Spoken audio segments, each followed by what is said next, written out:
If you've been searching for land here in Tennessee, chances are you probably have seen the terms unrestricted land versus restricted land in listing descriptions. In today's video, I'm going to talk about the major differences between unrestricted and restricted land, as well as HOAs, so stay tuned.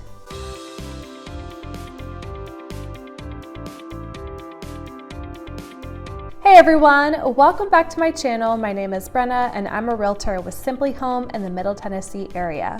I'm here to answer any or all questions that you may have about living in Tennessee, so be sure to reach out to me and be sure to subscribe because I post weekly.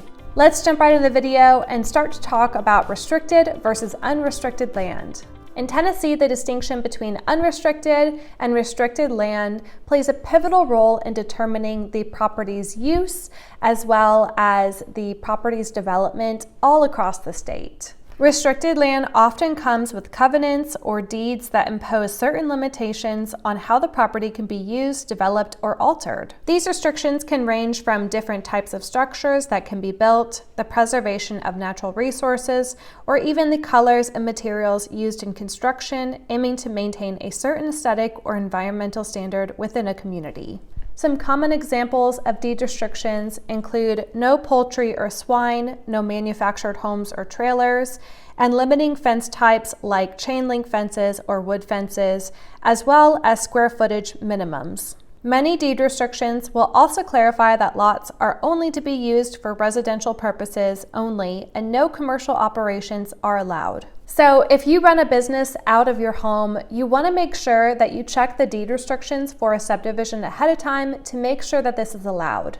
Deed restrictions are unlike HOAs in the way that the rules are enforced. Deed restrictions are attached to the property itself, so that applies to future owners as well as current owners.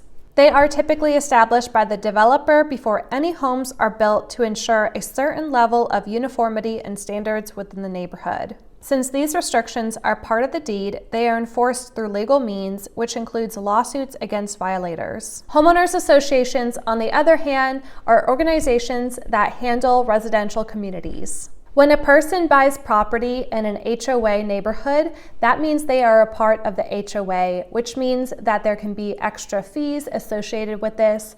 There are some options for different HOAs in certain neighborhoods where you can opt in or out of the HOA. The fees associated with HOAs are used to maintain common areas, enforce community rules, and sometimes provide amenities like pools, clubhouses, or security gates. You will often see HOAs with townhouse communities because a lot of the exterior maintenance is going to be covered by the HOA in that community. Enforcement of HOA rules are typically handled internally by HOA through fines, and in extreme cases can lead to liens against the property or forced sales.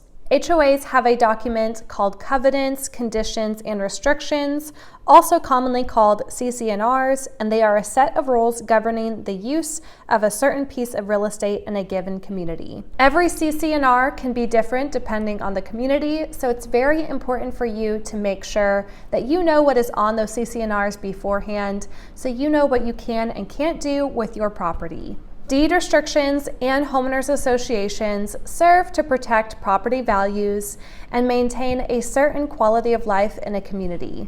On the other hand, unrestricted land offers more freedom and flexibility to property owners to use their land for a broader range of purposes without the need to adhere to any specific rules or guidelines. This can be particularly appealing for individuals or businesses looking to develop the property in unique ways or for uses that restricted land would not permit. For example, with unrestricted land, you don't have anything restricting you from placing a barn dominium, manufactured home, or accessory dwelling on your property. You can also get creative and explore building eco-friendly and sustainable housing, such as earth-sheltered homes, dome homes, or solar-powered residences. This not only reduces the carbon footprint that your home produces, but also potentially lowers utility costs in the long run. As long as you are still following local laws, regulations, and building codes, you are able to do whatever you would like with your unrestricted land. Now, at this point, you may be asking yourself, how can I tell if the land is unrestricted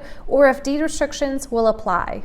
A great place to start is by calling the local Register of Deeds office in the area that the property is located in. By calling the deeds office and giving them the subdivision name, they can look up that specific subdivision and let you know if any deed restrictions apply. Even with properties that have 5 acres plus and the subdivision hasn't been developed, those deed restrictions will still apply, so it's very important for you to do your research ahead of time. If you're working with a builder who already owns property and you are working with them to build a home, oftentimes they'll already have the deed restrictions and can send it over to you very easily. There are many websites that advertise unrestricted land in Tennessee, so you'll always want to make sure to call the county's office just to make sure that land is truly unrestricted.